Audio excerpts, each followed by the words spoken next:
20s and your late 20s. Ma'am, you know this. You're what, 22? That's my mother.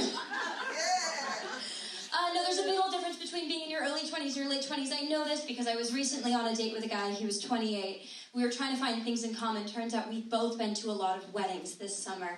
He had been to a lot of weddings because his friends were getting married. I had been to a lot of weddings because I was catering them. That's right, it's a catering story. Buckle in! All right, so the thing about catering, for those of you past the age of 25, please don't brag. Don't brag. The thing about catering that they don't tell you is you have no information in advance. All that you have is a time and a location. So imagine my surprise when I show up to the penthouse suite of a luxury apartment building in Chelsea. Okay?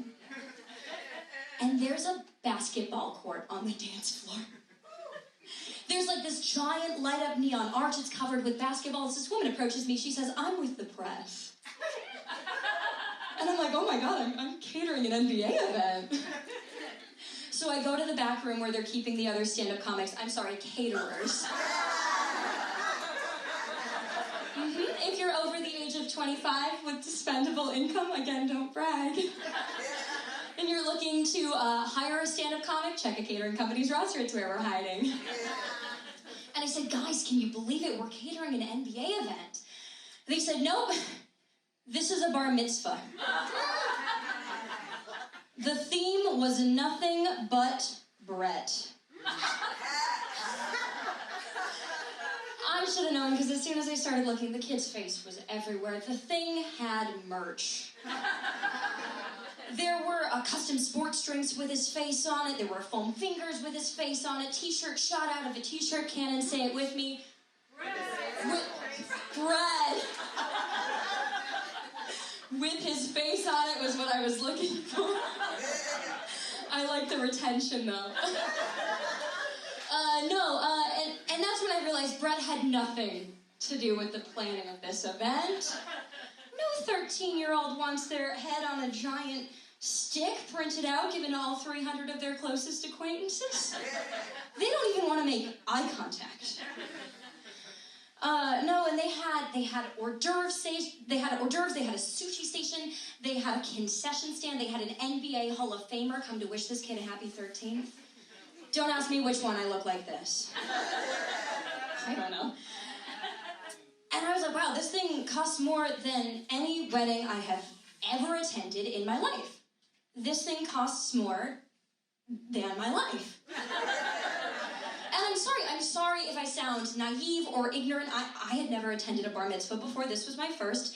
It wasn't because I didn't have any Jewish friends growing up. It was because I didn't have any friends. Feels like an important distinction to make. I saw you nod. We're friends now. No, I do have a Hebrew name, though, so people often assume I'm Jewish. But no, my mother is the youngest of 7 in a way that is uniquely Roman Catholic. It doesn't stop people from making the assumption, though, like in 7th grade, when I won the writing award, not to brag, I am here now. 7th grade, when I won the writing award, my English teacher announced me to the crowd saying, "To our own little Anne Frank." Poll of the crowd, better or worse if she knew I was not Jewish? Who's brave? Trick question, it's bad either way. It's real bad either way. No, did you guys know that party music stopped progressing past the early 2010s? Yes. Yes? Thanks, Mom.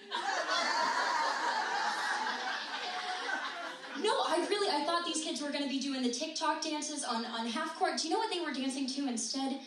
Nicki Minaj's Starships. I mean, party music has existed for decades. You folks lived through the 80s. I didn't.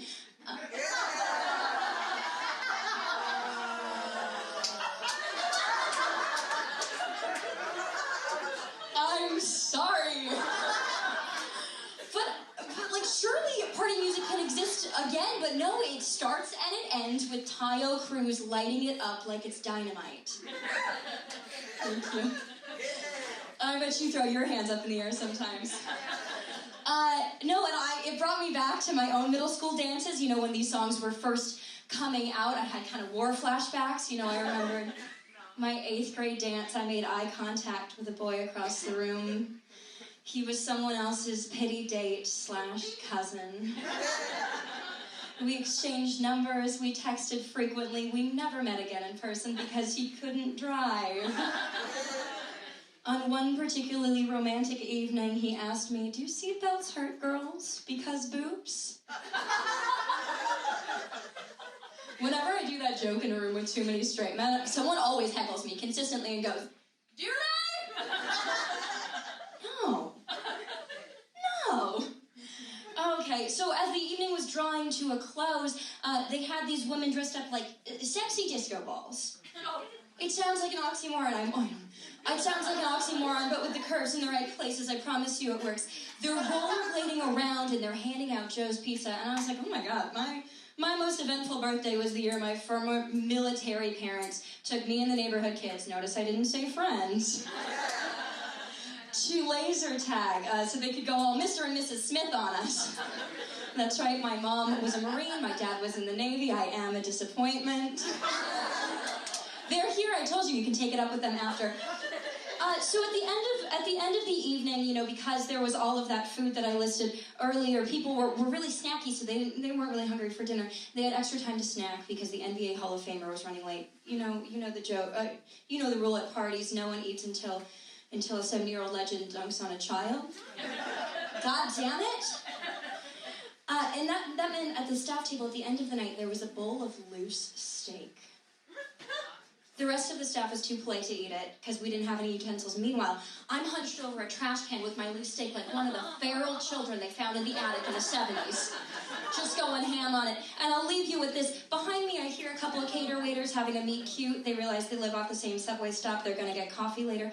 Meanwhile, I'm having a meat tooth. It's when you eat room temp steak too quick and it gets stuck in your molars. Thank you guys so much. My name's Leorah.